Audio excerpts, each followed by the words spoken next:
A young mother knew time was of the essence. As her husband was only given a very short time to live, she vowed to ensure their baby boy would meet his father. I acted out of love. Deaths and births are two of the most emotional days human beings experience. However, giving birth the same day that you lose the love of your life is both bittersweet and tragic.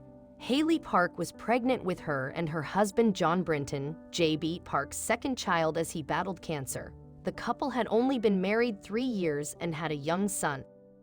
In an emotional Facebook post, Park detailed how her husband, JB Park, had been admitted to Connecticut's Hartford Hospital in late November after experiencing complications due to his battle with cancer. A short time later, the couple learned JB's life expectancy had changed from months to days. With their second child due 3 weeks after receiving the poor prognosis, Hayley, with the help of her doctors, made the decision to induce labor early to give JB an opportunity to meet his new son. But when JB's health soon began to deteriorate quickly, Hayley had to make a tough call. She made the decision to have a C-section. It was either a C-section right at that moment, or JB would not have the opportunity to meet our son, Hayley wrote. Without a question in my mind, I said, "Let's go," and we did just that. In a matter of literally 1 minute, I was in the OR, and in just a short 20 minutes later, our son was born, she recalled, adding, "Up until the moment of induction, we had not had names picked out. I knew in my heart it was only right to honor my husband."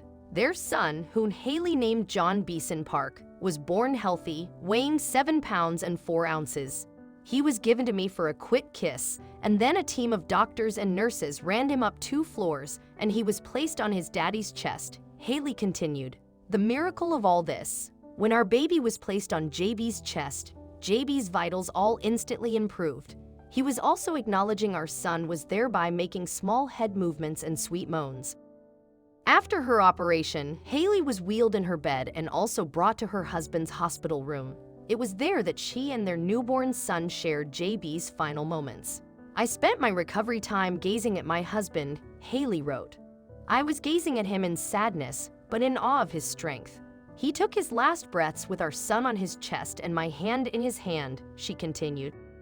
From the OR to the ICU room, there were what felt like hundreds of doctors and nurses floating us through this process effortlessly, Hayley wrote. Not one of them having a dry eye the entire time. Some of them told me they'll never forget this act of selflessness. Some called my actions brave and heroic. I just call it love. I acted out of love.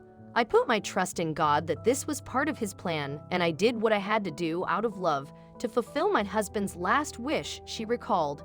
Your story is truly a miracle, Hayley wrote of her son.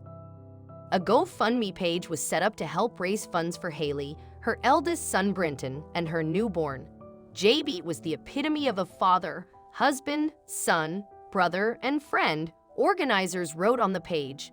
Donors have been generous, touched by the bittersweet birth of baby John and the heartbreaking death of his father JB. Speaking to Today's Show, Hayley described the experience as both my greatest grief and my greatest joy at the same time.